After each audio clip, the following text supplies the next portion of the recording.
Olá pessoal, tudo certo? A aula de hoje é sobre formação do povo brasileiro. Você é um brasileiro? Você é uma brasileira? Somos brasileiros.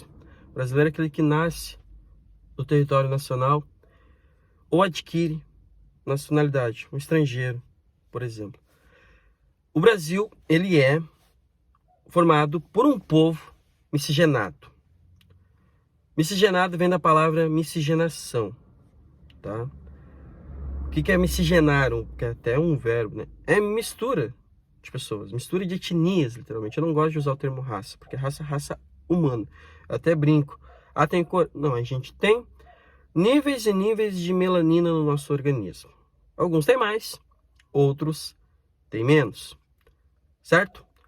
Mas como é que formou esse povo? Esse povo, ele se forma, como já mencionei, pela mistura. Mas quem são esses povos? Tá? A gente está falando em povos, né? Povo. Tem também o nome população e o termo nação. Vamos especificar. Eu não estou falando da população, eu estou falando do número total de indivíduos daquele país. Quando esses indivíduos eles começam entre si compartilhar uma cultura, principalmente idioma e religião, a gente forma o povo. Esse compartilhamento de cultura e, no caso, religião, idioma e outras coisas, como danças, cultura, tradição, tudo que vocês pensarem, vestimenta, arquitetura, enfim, dá uma identidade a esse povo. E essa identidade, ela recebe o nome de nação, tá? A nação brasileira. O Brasil, a gente não consegue definir exatamente uma cultura específica, porque cada lugar tem seus hábitos culturais. Então, o Brasil é um país multicultural, porque vários povos aqui colonizaram o Brasil. Quando os portugueses chegaram aqui, tinham várias tribos indígenas espalhadas pelo Brasil, cada qual com a sua cultura. E a gente absorve muitas dessas coisas e perde muitas outras, porque muitas tribos são exterminadas, ou seja, deixam de existir, morrem. E quando elas morrem, com certeza morrem a sua cultura, os seus conhecimentos, que poderiam ser muito úteis à nossa sociedade. Tá? Então nós temos aí os povos indígenas e, como já mencionado, tem os portugueses, que vão ser, no quesito ali da Europa, o principal povo que vai colonizar o Brasil. Tanto é que a gente fala o idioma português, ok? Com esses portugueses vão vir pessoas de forma forçada para o Brasil, como escravos, principalmente povos africanos. E esses povos africanos, eles também têm a sua cultura, também têm seus modos de vida. Então, primeiramente, esses três grupos aí, eles vão acabar se misturando já, e dando origem a um povo já miscigenado. Com o passar do tempo, vão vir outros povos de outros locais, porque não foram só os portugueses que tentaram colonizar o Brasil. Nós temos os casos dos holandeses, que por muito tempo ocuparam ali a região nordeste do Brasil. Então, o Brasil ele foi disputado por outros povos.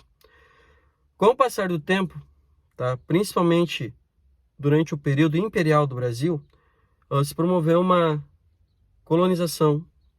Como assim colonização? Uma nova colonização. A vinda de povos europeus para o Brasil.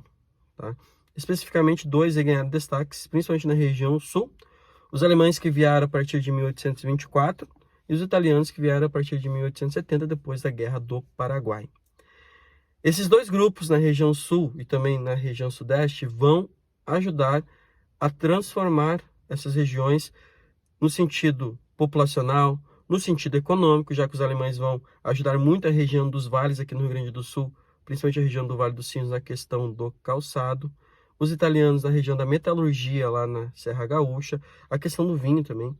Obviamente que esses alemães vão trazer consigo a sua cultura, não só os alemães, os italianos, a sua religião, os seus idiomas, e por um tempo esses idiomas serão muito falados aqui no sul, em parte do sudeste, porém depois serão proibidos, questões geopolíticas ali, principalmente por causa das guerras lá que o Brasil estava envolvido contra a Alemanha e contra a Itália, mais especificamente a segunda, tá?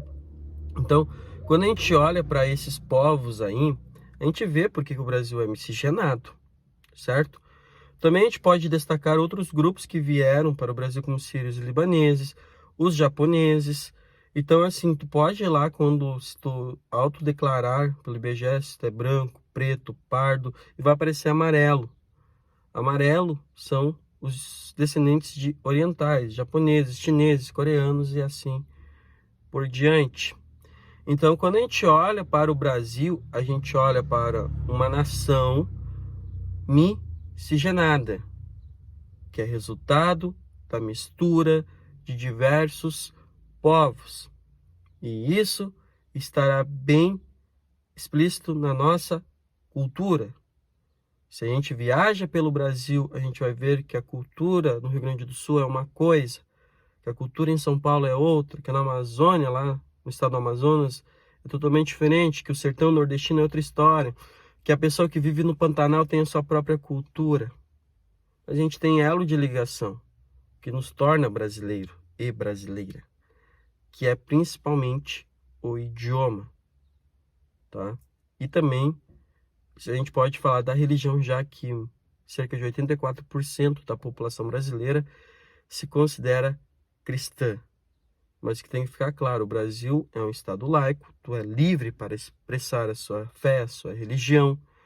O Brasil é um país onde as leis são para todos e a gente, no fim da história, por mais que a gente tenha diferenças culturais, a gente faz parte do mesmo grupo de indivíduos que a gente vai denominar de nação brasileira, que são mais de 210 milhões de pessoas que vivem nesses territórios brasileiros por aí, com uma diversidade natural gigantesca, tá?